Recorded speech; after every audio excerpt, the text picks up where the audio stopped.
면역력을 높이는 생식액이죠. 식탁에서 일어난 생식과학 20년의 기적. 몸을 자연 상태로 회복시키는 생식의 놀라운 메커니즘. 통합의학 선두주자 황성주 박사가 제안하는 온 국민 건강 비책. 생식, 거부할 수 없는 생명력. 신진대사의 윤활유 효소.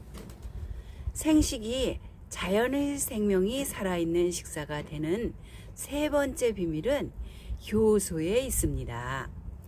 효소는 생명의 탄생에서부터 성장, 유지, 소멸에 이르기까지 전 과정에 관여하는 필수 생명 물질입니다. 몸속에서 일어나는 모든 화학 반응 속도를 빠르게 하는 촉매 물질입니다. 그 속도는 효소가 존재하지 않을 때의 108에서 1.011배입니다.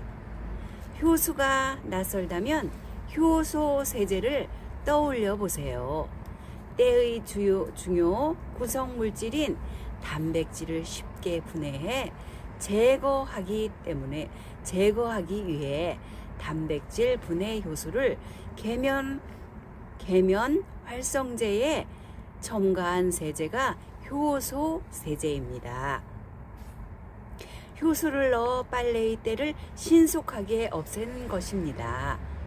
이처럼 효소는 단백질을 분해하는 성질이 있습니다. 우리가 아무리 좋은 음식을 먹어도 이 효소가 없으면 아무 소용이 없습니다.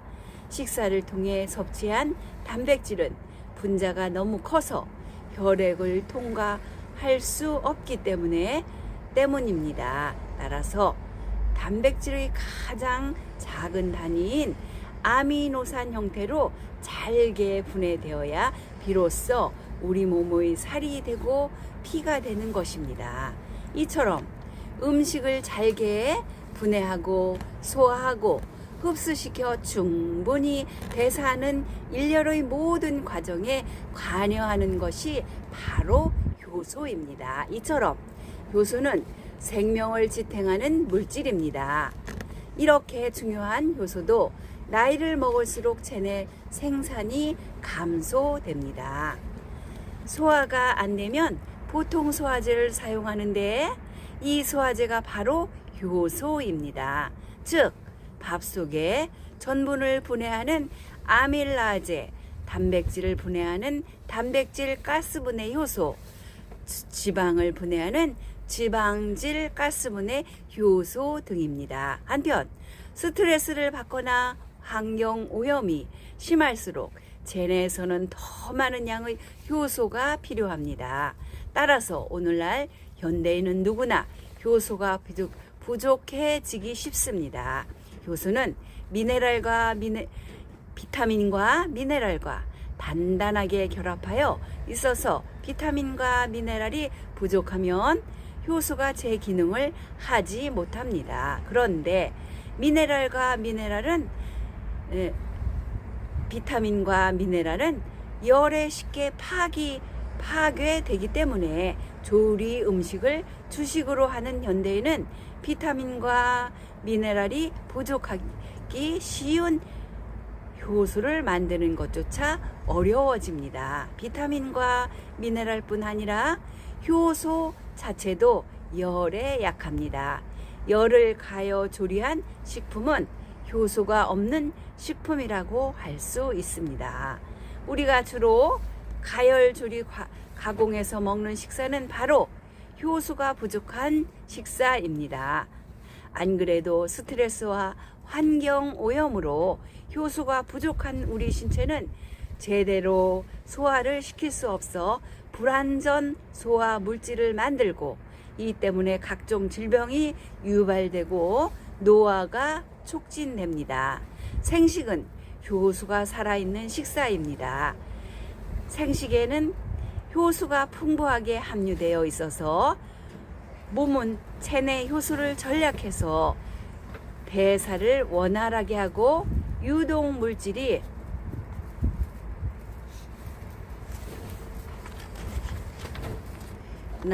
노폐물이나 생성되지 않게 할 뿐 아니라 이런 불필요한 물질을 배출시킵니다.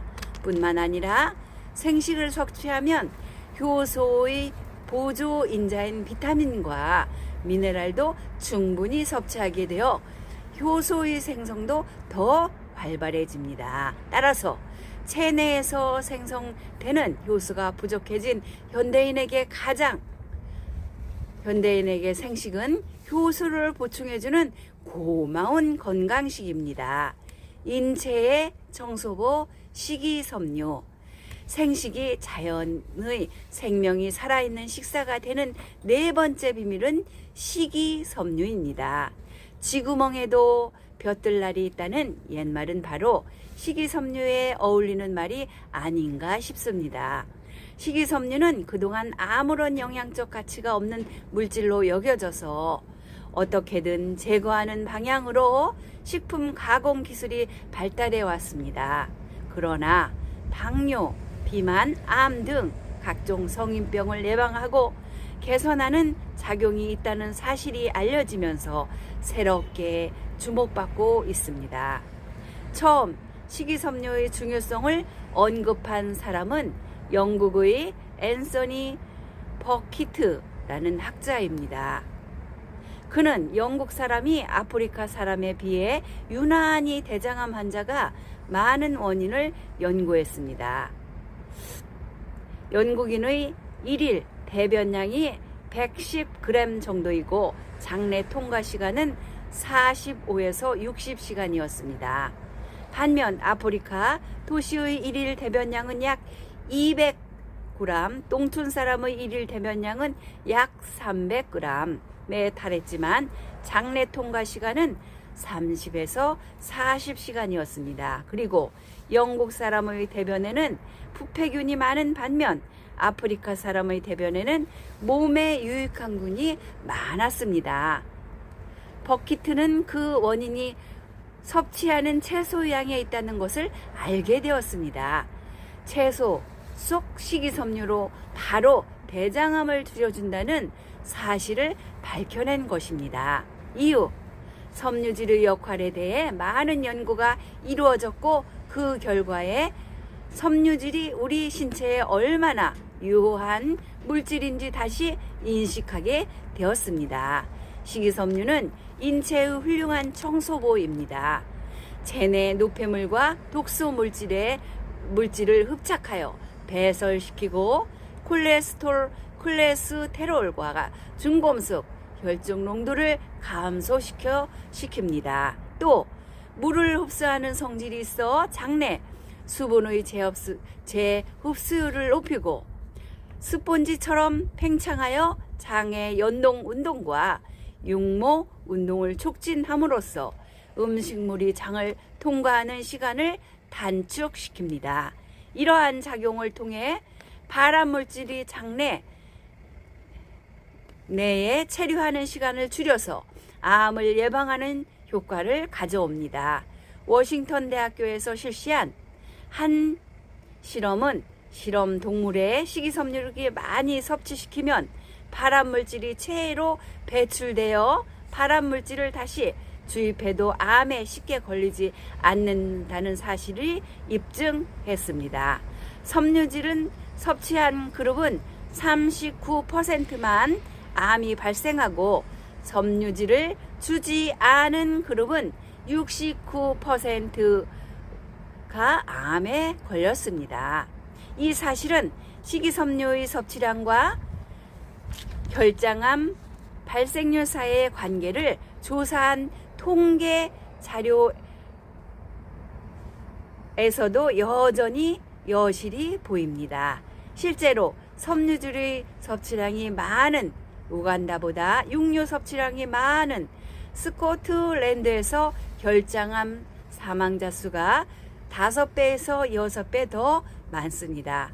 사람의 장에는 약 100여 종의 세균이 기생하므로 그 수는 약 백조에 이릅니다. 이들 세균은 크게 유익균과 유해균으로 분류하는데 식이섬유는 장내 유익균이 좋아하는 먹이이기 때문에 유해균의 번식은 억제하고 유익균의 번식은 촉진합니다. 젖산균이나 비피더스균과 같은 장내 유익균은 식이섬유를 분해하여 비타민과 아미노산을 만들기도 합니다. 섬유질은 식물성 식품을 통해 섭취할 수 있으며 가공식품을 통해서는 섭취할 수 없습니다. 따라서 생명을 건강하게 유지하려면 채소를 자연 그대로 먹는 것이 가장 바람직합니다. 특히 도정하지 않은 통곡식에 가장 많으며 채소류, 해조류, 버섯류에도 많이 들어 있습니다.